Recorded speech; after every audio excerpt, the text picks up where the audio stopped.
Welcome everybody to another edition of Natta with Macca. I am extremely excited to have Team InvincABLE today. So Natasha is a former professional dancer. She's a speaker, author and champion wheelchair athlete. In 2008, Natasha's world was turned on its head when she realised she had a rare relapse-remitting disease which left her 99% blind and paralysed almost overnight. 3 years later, another relapse left her quadriplegic for 7 months. She defied all the experts to lead an incredible life now. Her resilience, strength and courage to succeed, no matter what life throws at her, is an example that what we can achieve if we have the right tools and the right positive mindset. And with her today is Sheppard, who was born with Spina Bifida. He's a PT, an athletics coach, para-athlete. He's held numerous records for Australia with track and swimming, and he's been awarded the Australian Sports Medal, Gold Coast Young Citizen of the Year. He was an Australian captain and a 2000 Sydney Olympic Torchbearer. Hang on, let me go. We've got applause.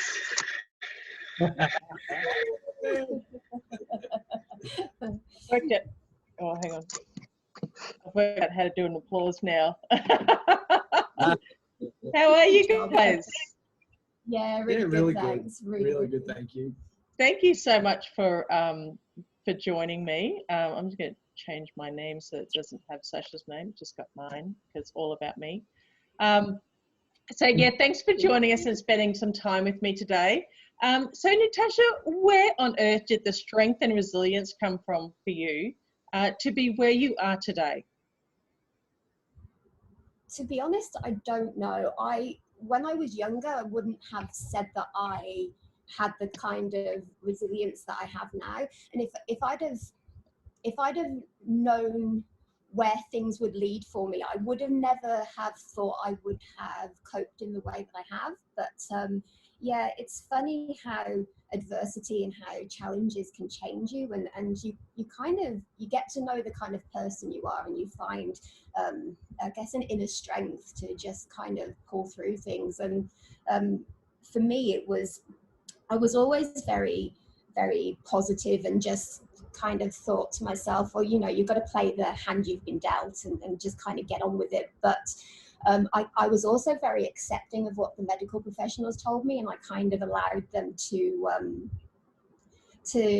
define who I was for a little while. And I spent pretty much 10 years bedbound, and I was hardly up at all, pretty much just for medical appointments, and that was it. And then one day I was like, yeah, this isn't the life I want anymore. And I literally there and then made a decision. This was bearing in mind I couldn't even get myself up out of bed at all. I made a decision I was going to do Gold Coast Marathon, and look where we are now.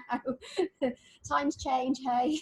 Yeah, amazing. So tell us a little bit about how you stayed mentally positive during that time when you were in bed, or was there a moment where yeah, it's so strange when I think back on it now. I wonder to myself how I ever managed to do that.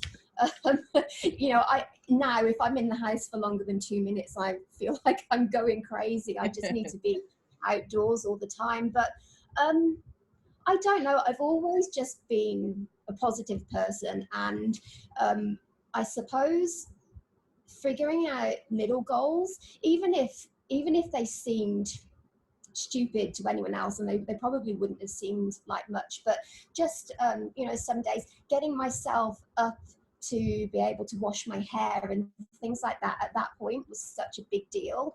So always having those little things to focus on.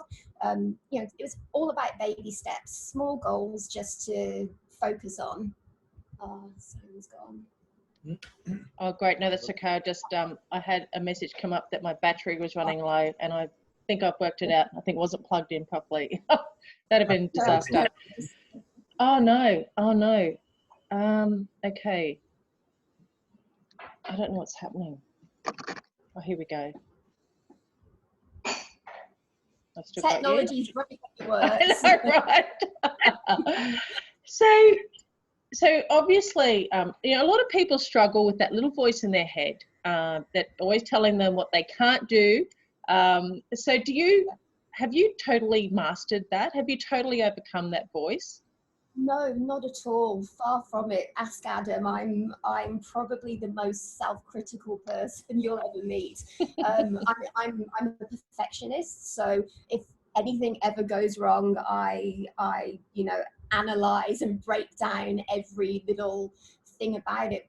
But at the same time, I think I'm very good at feeling those feelings, but then knowing how to turn it into a challenge so that I can push forward. Yeah. And what were you like as a child? Do you have a favourite childhood memory that you think that has helped you have that mindset? My dad was a professional football player in the UK, and I spent a lot of time as a kid around some amazing, inspiring people doing fantastic things. I was very, very blessed to be around the kind of people that I was, and I think in a way they helped shape how I feel about myself today, and how how despite everything, I just kind of know how to set my sights on things and just go for it. I don't have fear. I think that's what it is with me. Or if I do have fear, I kind of, take it on and say, do you know what, I'm just going to try anyway, because you don't know what you can achieve unless you give it a go. But yeah, I think as a child, I was just very, very lucky to be around the kind of people that I was. Although I was a very, very depressed child and teenager, so although that shaped me, I don't think it kind of became apparent until, my sort of mid-20s maybe. Yeah. And how about you, Adam? You were born with spina bifida. Tell us a little bit about the early years and when, as a young child, that you sort of realised that you had a disability, and how did you respond to that, and what challenges did you overcome around that? Look, I was really lucky. I was brought up in a family where nothing was out of the question. My parents were amazing. They were go out, do your thing, see the world. Don't let life hold you back. Try everything. I've got a young sister. We're only 15 months apart, so we get along like a house on fire. And we've always been a really tight knit group, I guess you could say. But I started out swimming originally. I was a swimmer as a junior, and up until I guess my mid-teens. And sort of enjoyed that, but staring at a black line for a few hours a day sort of started to get old, and then I got into I tried a racing wheelchair out. Somebody I knew had a racing wheelchair that they were looking to sell or move on, and because they were getting a new one. I thought, I'll give that a go, and jumped in it and just absolutely fell in love with it from the word go, and went from there, and sort of dabbled in a bit of basketball as well. But wheelchair track and road really was my thing. I really, really loved that. And I had great support from family. As I said, they were at they moved heaven and earth to get me to whatever I needed to be at. To be at coaching.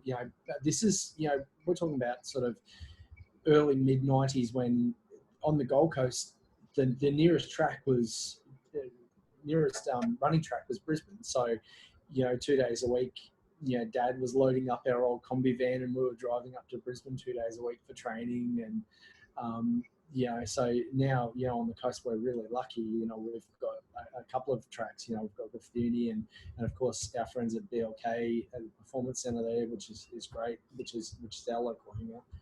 So that's sort of where I kicked off from, and I just really lucky. I wasn't mollycoddled as a child with a disability. I was, go out, do things, and if you break an arm, break a leg, do what you want to do, but experience life, Yeah. Which is fantastic, right? So, is that how you guys met, through wheelchair racing? Yes. Mm. We have a mutual friend, and who has a child with a disability that also does wheelchair racing, and I had done a development camp up at the Institute of Sport, and I'd only had my race chair like maybe a month or so when I did the development camp, and I was looking for a coach because I didn't know what I was doing. I had absolutely no clueless, and nobody knew of anyone that was based in Queensland. It was really, really difficult to find someone. And then our mutual friend said to me, "Oh, I know someone that used to race. He might be able to help you out. Send him a message on Facebook." So I was like, "Oh, okay." I did that, and the rest is history. Yeah. Yeah, absolutely. Yeah, so. Yeah, I've always, I gave up the sport, I guess, in the early 2000s after a few different injuries and just continuous things, and but I'd always sort of looked for an in to get back into something to do with the sport, or back into sport at some point. Sort of went back into playing a little bit of social basketball and having a bit of fun, and but I always really loved track and field, love track and road racing and all that sort of thing. And so yeah, when Tash approached me and was like, was I interested, I sort of jumped at the opportunity and jumped. Yeah. There's a drum effect when you need that. But yeah, and so Tash and I met up at the BLK Performance Centre just to have a chat and try things out. And we gelled really well, and here we are today. Yeah. So good. So Tash, do you get nervous before you compete, or how do you control those nerves to use them to your advantage? So I use the nerves to try and focus. Nerves aren't a bad thing so long as you're not internalizing them and you can use them to focus on the task at hand. I find that a bit of nerves are good.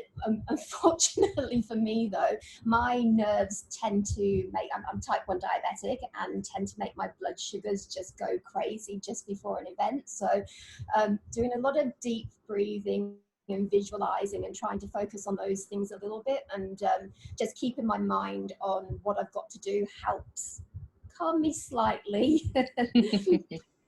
And we've discovered that a playlist of music in the car on the way to an event, played as loudly as humanly possible, tends to work as well.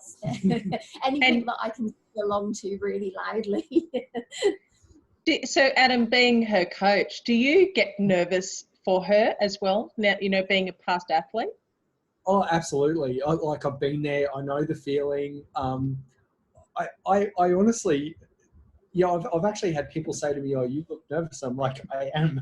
I don't know if I get as more nervous than Tash, but probably as nervous as Tash, and only because I see how much hard work she puts into it and how dedicated she is, and I just want it to all go really well for her, and I guess that's where I come from. But yeah, I put myself back into the shoes of an athlete, and you're probably nervous about me hurting myself probably. as well. I don't have a great track record with coming out of races in all pieces. No, it's another injury.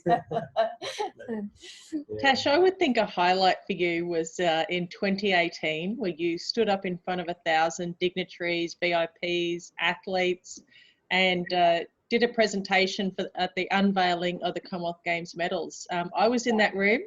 Were you nervous before speaking, or what were your thoughts before you got up on that stage? I've never spoken before really in my life. It was a completely new experience for me. Apart from a small thing I'd done a little while before that with a few school students, that was literally it. So I I had a panic attack before I went onto stage, and Sharon Gadella and Pat Walsh from Channel 7 were there kind of patting me on the back going, take deep breaths, you'll be all right, you'll be fine. And I mean, I've been told when I actually went out on stage that I looked fine. You couldn't really tell I was that nervous, but apparently when I was holding onto the microphone, I was holding it up against my chest so tightly because I was shaking so much that you could see that a little bit in the close-ups. But otherwise, best experience of my life. There's so many things that happened on that day that have steamrolled into what's going on for me now that you know, I wouldn't have changed it for the world. It was incredible, and being in a room with, you know, with you guys, with, you know, the other athletes and the dignitaries and things, it was so inspiring for me. And yeah, it was just great, just incredible. Yeah, well, you were incredible. You are incredible, and you were amazing that night. So let's talk a little bit about now. Tell me if I get this incorrect, or InvincABLE, right? Is that how you guys are saying it? Yeah, so tell us a little bit about InvincABLE, what it is, and how you came up with that concept. So originally, InvincABLE started off as just a products business. The concept was that I felt that there were a lot of things that wheelchair users, people with disabilities, people with long-term health conditions needed in products that they needed to go out and enjoy life, you know, to just embrace life and go out and do the things that they want to do. A lot of the products that are on the market tend to be aimed at older people and don't really have a lot of thought into them, generally don't look great, that kind of thing. So I had some ideas in my head that I wanted to manufacture, you know, put a few inventions through the patent process and just kind of take it to market. So with that side of things, we're just getting our first product manufactured at the moment, getting our product patented, and just working through the challenges of that, because there's a few at the moment with the coronavirus thing, so which I'm sure most business owners, most entrepreneurs are finding at the moment as well. So certainly challenging times. And then from there, things kind of evolved and started taking a bit of a, you know, a thing of its own. After we met, we gelled so well that we decided to start up a separate arm of the business, where we are delivering workshops to able-bodied and disabled people who want to learn a bit more about disability, about inclusion, about accessibility, and just share our stories, I guess, and show that you can have an amazing life, you know, in spite of your challenges. Yeah, absolutely. Yeah, a lot of what we do is talking to people. You know, we're not reading from textbooks or, you know, the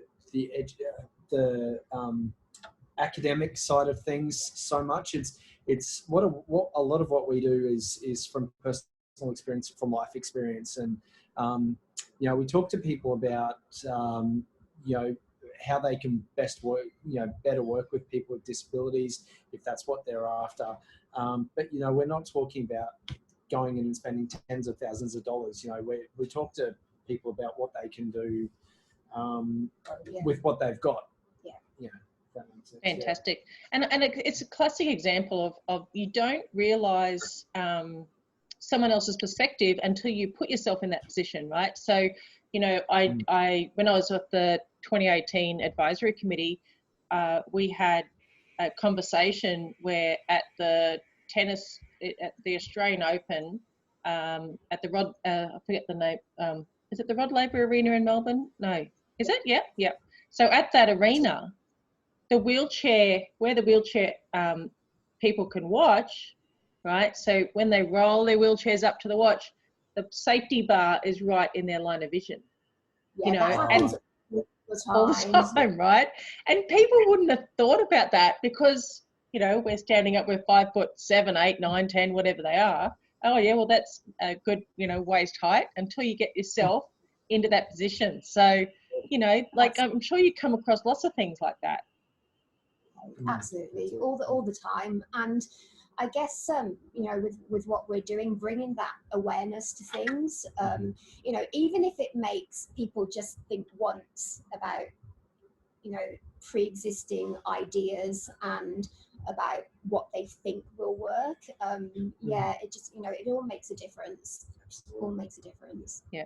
Now, Adam, you got to have the incredible pleasure of running or wheeling into the Sydney 2000 Olympic Torch Relay. Tell us a little bit about what that moment was like for you.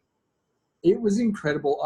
It was absolutely incredible. I was nominated to do the torch run by a gentleman who'd been our neighbour for, I think it was about 20 years. And he was sort of like, he was more like another grandfather sort of thing. We'd known him that long, and he was that kind of relationship. Great guy. So I got nominated via that. I was really lucky. I got to do the torch run along the waterfront at Paradise Point, which, funnily enough, was actually my training ground at the time when I was out on the road training. So it was really good. So the people who would see me out every day training and you know, doing my thing were also there to see me do the torch relay, which was great. And you know, I had my, I think it was like 400 meters or something along the waterfront there at Paradise Point. We got to carry it for, and yeah, the streets behind it was truly amazing experience, and you know, friends and family, and you know, just even the locals that, you know, you'd be out training and they'd give you a wave or call out to you or whatever were there as well, and it was yeah, it was amazing. It's exciting, isn't it? We had a torch party afterwards, you know, had everyone come around to our place, and we fired up the barbecue, and you know, had the torch there and all that sort of thing. So no, it was really great. Yeah. So you obviously purchased the torch. Absolutely, yeah. Oh, look, for me, it was an incredible experience, and you know, not one that I was pretty sure, even at you know, even at the age of 18 or whatever, that I was going to repeat anytime soon. So. So no, absolutely bought the torch and got the uniform, and the torch still sits on the buffet in our lounge room at the moment. And yeah, people come in and go, "Oh wow, you did that," and I don't forget, but it's not something I sort of go, you know, obviously I don't go talking about a whole lot, but people go, "Oh no, you did that," and so, you know, inevitably photos get brought out, and you know, all that sort of thing. And yeah, I've seen some great photos. Yeah, it's amazing. The uniform that we wore and all that, and you know, because it was funny for weeks afterwards. You know, you'd look at the classifieds in the paper or something, and people were buying them, but then selling them. I'm like, oh, I guess if that's what you want to do, sort of thing. And you know, people are in a situation they need to do that, but. Yeah, I was just really lucky to be able to hold on to that little piece of history, and yeah, it was great. Yeah, it was a shame with Com Games one that there wasn't the actual your own one to hold on to. Yeah. Yes, because the Queen's Baton, the message is in the Queen's Baton, so you've got to pass that. Whereas with the Olympics, it's you pass the Olympic flame, right? So I have the Sydney Olympic baton. I've got the 2006 Commonwealth Games baton. I got a replica of the Gold Coast one, which is about this big. I was thinking of doing that as well. Terrible. Terrible. Anyway, not about me. So tell me, when you guys were younger, did you have a hero that you looked up to? Ooh, good question. For me, yeah, I thought that Kathy Freeman was fantastic, and I know she was around when I was sort of in my late teens and early 20s, but I just always remember looking at what she was doing and just thinking, yeah, that's incredible. Just I even I was back in the UK back then, but I was still a big supporter of hers as an athlete. Yeah, incredible woman. Yeah.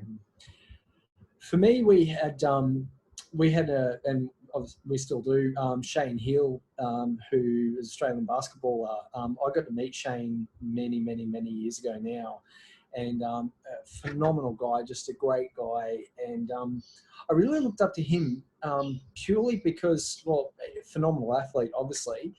And Shane was he was really engaged with his community and, you know, with grassroots sports and that sort of thing as well. And just, he wasn't above all that, I guess, if that makes sense. And he was just a really approachable guy and really knowledgeable. And yeah, so I really took to that. I saw him and I thought, you know, if I ever get to that point, that's how I want to be, and that's how I'd hope to be. So yeah, that was, and he's still obviously doing really well. So yeah. And what point did you think you decide that you're going to be a coach or a PT? You know, Adam, did you was it something that you wanted to do from when you were younger? I'd always loved the training aspect of it. You know, going to the gym, going to the track, going out on the road, swimming. You know, I just loved all that. But by the time I'd eventually made the decision that, you know, I just didn't have the passion for it anymore.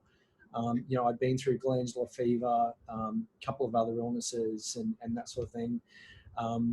And you know, my body was just starting to give me a few aches and pains. I thought, you know what, it's time. So, and you know, I was sort of 19, 20 years old at this point. So, you know, I was, you know, my friends were starting to go out, you know, on the town and, you know, go out clubbing and all this sort of thing. And you know, oh, sorry, I've got to be home by 9 o'clock, 10 o'clock because I've got to be up at the track at 6 a.m. in the morning for training. So, yeah, I was sort of getting to that point where I was like, you know what, I need to, yeah, I want to experience, you know, do other stuff. So, but yeah, so it took me a couple of years after that. You know, I finished up in sport, and I went through a period of time where I didn't want to look at a track, I didn't want to look at a pool, I didn't want to look at a gym, you know, but I did this thing, and I think there's probably a few other ex-athletes out there that did the similar thing where they stopped training but still eat just as much. Guilty. And, yeah, that was me. That was me. Days where I could put anything in my mouth that I wanted and, you know, burn it off really easily. So yeah, and I guess I started thinking about what I wanted to do, and you know, I thought about, you know, working with kids in sport and things like that, and I love working with kids and that sort of thing. So yeah, it's sort of from there. After a few years, I thought, you know, I need to get back into the gym, and so I started doing that. And then, you know, there was I wanted to know more about why I was doing certain movements, and, you know, so yeah, I guess it went from there. I found a really good school to qualify me as a PT. Yeah, it really went from there, and just absolutely loved it, and sort of continued the thirst for knowledge. Yeah. So for both of you, this question, what do you feel when you, so Adam, when you were competing, and Tash, for you now, still competing, what do you feel makes you great and separates you from your competition? Good question.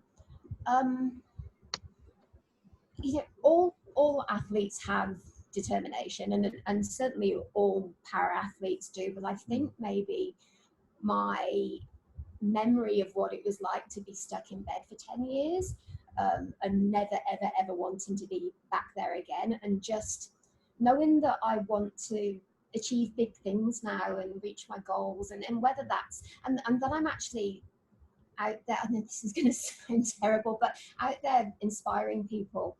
You know, I'm constantly getting people contacting me saying, oh, you know, Tash, I love what you're doing. It's so fantastic. I've seen what you're doing, and I know that I can go out and do this, that, and the other now. To me, that spurs me on. It keeps me going, and it makes me want to get to the finish line as quickly as I can, I guess. Yeah, for me, I guess I really enjoyed the sport. I love the routine of it. I love the physical exercise of it. you know, after a training session, just that feeling of utter exhaustion, but feeling that I'd really achieved something. You know, my you know, certain areas of my family have sort of, we've got different health issues, and that was apparent to me from a really, really early age as well. So I just wanted to make sure that I wasn't going to be, you know, I was doing what I could to avoid that. I love the social aspect of it. You know, there's a really great community around racing, around disabled sport in general. So yeah, that was a great thing. And you know, I had a really good friend of mine, Clint James, who was a Victorian wheelchair racer, and him and I are really good buddies. And so you know, I'd do a race down in Melbourne, and you know, I'd go and stay with him for a week or you know whatever, and hang out with his family. And so yeah, it was all those sorts of things. Yeah, awesome. So what do you feel, each one of you, is your greatest achievement? And then in the other person's eyes, what do you think their greatest achievement is? Oh, God, that's a good question. For me, I feel my greatest achievement is literally managing to get myself up out of bed and moving again and getting out and, you know, doing stuff after that period of, like I said, 10 years of doing nothing. Saying to myself, you've got to get up out of day, and being able to push around in my chair, and that first kind of time that I'd managed to do 5 kilometers, that feeling, that's, I think, is my greatest achievement. Yeah, I guess for me, my greatest achievement sporting wise was being able to represent Australia as a junior, travel and lead the team as well that I was in. I absolutely love that, and you know, I've got great friends all over the world. You know, it comes back to the social thing again, I guess. But you know, I've got great friends in the US and in other places around the world, and that's probably my greatest achievement, is being able to do that. What about outside sport? Greatest achievement outside sport. This is going to be Tash picked it. It's got to be my son. Yeah. You know, every person, I think, you know, whether they think about it or not, probably has a why as to why they do things. I've got a 3-year-old little boy, Fletcher, who is the absolute light of my life. He's my universe, and he's got to be. He would have to be my greatest achievement. It's so funny. You see these things about people saying, you know, they're raising a miniature version of themselves. And very much so. I just, you know, I could get frustrated at things he says and does, and I'm like, oh, but that's just it's just me, you know, it's not me, you know. And then my poor wife Christy just looks at me and rolls her eyes because she knows where he's getting these things from, you know. But outside of sport, absolutely, it'd have to be him. He took us a while to get, and he's incredible, and he loves Tash too, which is great. So. Yeah, he's a cutie though. He really is. So one of the questions that people want to know was, what is the favourite spread on your toast in the morning? Is it peanut butter, Vegemite, or Promite? Oh, that's a really tough question. I like Vegemite, but very much enjoy peanut butter as well. But to be honest, when I eat toast, I just eat it with lashings of butter. White bread with like half a block of butter. athlete. Yeah. For me, Vegemite. Got to mix the butter with the Vegemite. It's pretty phenomenal. If you guys could meet anyone, alive or dead, who would that be and why? Oh, come on, thanks. She just want more time to think. Probably, and this is probably Muhammad Ali, I think. And I know he's probably a really common one, but I just loved his never say die attitude, his you know, just his unbreakable, you know, I can take this on, and nobody, and I'm better than ever. I'm, you know, I can take anyone on, and you know, just his belief in himself. And in some ways he was quite humble as well. You know, he doesn't come across as a humble man, but yeah, probably at Muhammad Ali, I would say. That's cool. Mm-hmm. Oh, thanks. Yeah, sorry. No, I might have to come back to that one. Okay. Everything's escaping me right now, so yeah, give me a minute and I'll come up with an answer. That's all right. It's all good. Do you guys have a favorite board game that you like to play? I quite enjoy playing Cards Against Humanity. I know that's not technically a board game, however, it's a fun game to play. Monopoly. Yeah, It's got to be Monopoly. Yeah. And what about a song that when you guys hear it for each individual and it either really gets you excited or or you listen to it and you go, oh, that describes me. Do you have a song like that? Just I guess there's a song that puts me in a really good mood. Like I could be in any kind of mood, and it's just a song that always puts me in a good mood. So it's really useful for, and that's Flame Trees by Cold Chisel. Tash can't stand it. I constantly have it in my head though, because you're singing it all the time. It's just a song that I guess I can listen to for training. I can, yeah, no, I guess it's not really a training song, but it's just, yeah, it's one of those. Cool. For me, always look down. Well, actually, do you know what? It's funny you should. That is one of my songs. It's one of those songs that I sing in my head constantly because, you know, you do always have to look on the bright side of life. You know what? I'd actually probably say that. Yeah. Oh, yeah. There you go. And what about the movie that goes with that? You know, the Monty Python. Oh, yeah, well, you gotta love it. Yeah, absolutely. Yeah, absolutely. Well, guys, it's been an absolute pleasure to speak with you guys today, and I really, truly value your time. I know that Tash, you've got bigger and better things ahead of you yet, and super exciting. We're all going to be watching you and paying attention. So thank you so much for your time. Really appreciate it. Thank you very much. Thanks so much. Good to talk to you soon.